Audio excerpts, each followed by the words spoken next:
پیش از همه یگان شک و شبهه نیست، یگان شبهه نیست که در بین مسلمانان حضرت خضر در زمان حضرت موسی زندگی کرده اند و یکی از قصه های مشهوری پر از عبرت قرآن کریم قصه موسی و خضر است.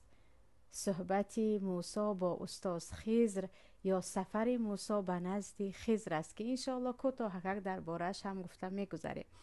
و از آیت های 60 تا آیت 82 سوره کهف همش قصه درباره خضر و موسی هست که یگان شبهه نیست که در زمان حضرت عیسی این شخص زندگی کرده بودند، اما بعدا هم زنده هستند و مردم آیا میبینند که همین گونه قصه ها زیاده است. کمی بعد درباره صحبت میکنیم.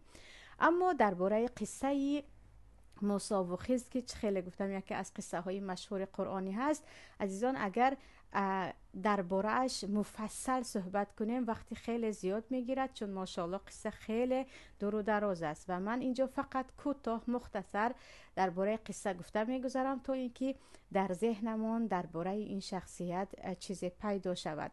چگونه که حدیث در صحیح بخاری هست و در تمام کتاب های تفسیر هم این قصه رو می آورند، وقتی حضرت موسی به بنی اسرائیل صحبت میکنند و در وقت موعظه کردن به سوال های زیادی مردم جواب میدهند، یکی از بنی اسرائیل یا گفتم یکی از پیروان حضرت موسی برمیخیزد و میگوید ای موسی، آیا در دنیا از تو هم داناتر کسی هست؟ که این قصه در بخاری هست. و حضرت موسی میگویند نه، یعنی موسی باور داشتند که پیامبرند و به جز حضرت موسی در آن زمان یگان نفر این گونه علم ندارد. و موسی وقتی میگن نه به جز من کسی نیست، پروردگار به حضرت موسی وحی میکند که نه موسی، از تو هم داناتر است، از تو هم نفری که زیادتر علم دارد در روی زمین وجود دارد. وقتی این خبر را، این وحی را حضرت موسی میگیرند، یک بار میگویند چگونه او را پیدا کنم. این شوق موسی بود برای طلب علم، اگرچه پیامبرند، اگرچه کلیم الله هن، یگانه پیامبری هستند که از در روی زمین بدون واسطه با صدا با الله صحبت کردگی هستند، این موسی هستند.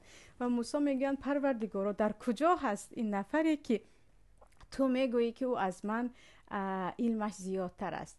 و پروردگار میگوید موسی برای پیدا کردن این بنده من که درباره این بنده پروردگار میگوید اعطیناه رحمتا من عندنا و علمناه من لدنا علما. این بنده هست که یعنی خضر، ما از طرف خود به او رحمت دادیم و از طرف خود به او علم دادیم. علم‌های را او میداند که غیبیات است یا علم‌های زیادی را او میداند که دیگر بنده ها نمیدانند. و پروردگار راهنمایی میکند موسی را و میگوید تو همراه خود ماهی بگیر همچون آذوقه، آن هم ماهی مرده که نمکین است. در جایهای مسلیانی میگن چیز دیگر با کلمه روسی میگن، عموما ماهی نمک کرده بگیر و براه هر جایی که ماهی حرکت کرد و گم شد یا به قصه نگاه کنیم زنده شد و گم شد، اونجا تو خضر رو پیدا میکنی. و موسی همراه یکی از بهترین شاگردهایشان یوشع پسر نون به سفر میبرایند و در سبد با خود ماهی مرده نمک کرده میگیرند.